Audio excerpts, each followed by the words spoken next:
What's going on, guys? Tony here. It's Friday, my day is over, and I want to talk about marketing, and I want to talk specifically about marketing fall prevention.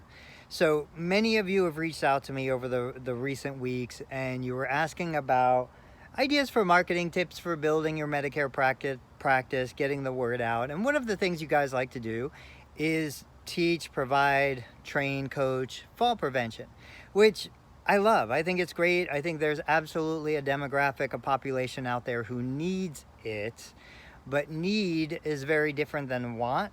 And we're going to start this marketing discussion. It's going to be a multi-part series on understanding kind of what you want to sell versus what your prospective client might want to buy. So I'm going to share a story of my past. My mom had gotten to a point where she really wasn't safe using a rolling walker anymore. She really needed some form of wheelchair, transport chair for most community activity. Now, if you asked her, Mom, I think you're really off balance. I think you really could use some training, some physical therapy, fall prevention. Is that something you think you would want? She would laugh in my face and tell me I was crazy. To the point where when she fell, she would literally be on the ground, and without, sounding condescending, I would say, Mom, now do you understand why I want you to have a fall prevention training program? And she would just laugh and she would say, no, it's just my own fault. I tripped on my slipper. I slipped on the carpet. There was always a reason, right? There was nothing I could do to convince her that a fall prevention program was in her best interest. And I would venture to guess my mom is not the only geriatric in that situation. So, I make the comparison. It's like me trying to sell broccoli to my 7-year-old. I've got a 7-year-old son. No way in the world he's going to eat a piece of broccoli. I know that there are some kids out there who will. My kid won't. My guess is most of the kids won't. So it's my responsibility as the parent to figure out, how do I get this into his body? Now, I have to ask myself a serious question. Do I care if he's eating broccoli, or do I want the nutrients of the broccoli in his body? I really don't care if it's broccoli. I want the nutrients. In fact, another funny story. I can remember when my kids were pretty much toddlers, they would see their cousins eating Skittles, and we would give them little pieces of corn and green peas and tell them that they were Skittles because they had the same colors and they were about the same size, and our kids would eat a few of them and then spit the rest out. Anyway, so my question goes to you. Do you care if you're selling a fall prevention program, or do you simply want the individuals who need the fall prevention program to get the benefit of the fall prevention program that you've created? I would venture you're going to say the latter. So let's look at this. So I want my kid to eat broccoli. My kid doesn't want to eat broccoli. What are my options? I could bribe. I could say, if you want dessert, eat the broccoli. If you want the ice cream, eat the broccoli. I could trick the brain. I could cover the broccoli in maple syrup and brown sugar.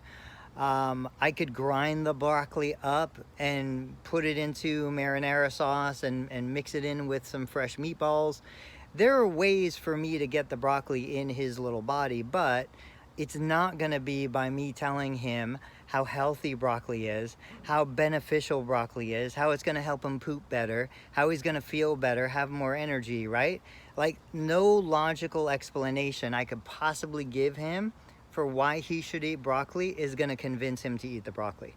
So what lessons do we learn from parenting to help you sell your fall prevention program to the people who need it? I'm going to say maybe we don't call it fall prevention. Maybe we look at the demographic we're trying to treat, and as a result, sorry guys, my phone's getting really dark. We sell them what they think they want, right? So let's make this really granular. Let's talk about a specific patient demographic. So let's talk about a man who's in his mid-70s, maybe has Parkinson's and a couple other disorders, maybe hasn't played golf in over a decade, but lived to play golf. Golf was his savior, loves golf, wants to get out on the course every chance he can get. What do? Well, maybe we create a back to golf program, a back to the green, greens and tees, whatever you want to call it, specifically for this patient demographic, golf for Parkinson's, fight Parkinson's with golf, however you want to say it. And within your golf program, whether you're selling the actual outcome of getting back on the golf course or even the hope of getting back on the golf course, within your golf program, it's actually disguised as, or I guess your fall prevention program is disguised as a golf program. I would never use the words fall prevention. I don't care if they're buying a golf program and I'm sneaking in a fall prevention program.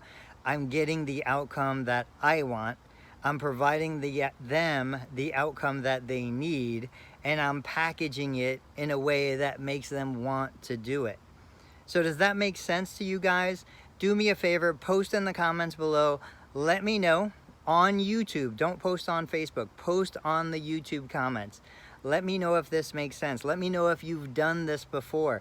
How was it? Was it successful? Did it work for you? Are you still selling a fall prevention program, or are you selling a golf performance program for individuals with Parkinson's? Let's start this conversation going. Now, through this series, I'll share some more concrete details. I'll give you some recommendations. I'll tell you what's worked for me and what hasn't worked for me. But today is the first day in the conversation. Guys, as always, I appreciate your support. I appreciate you watching.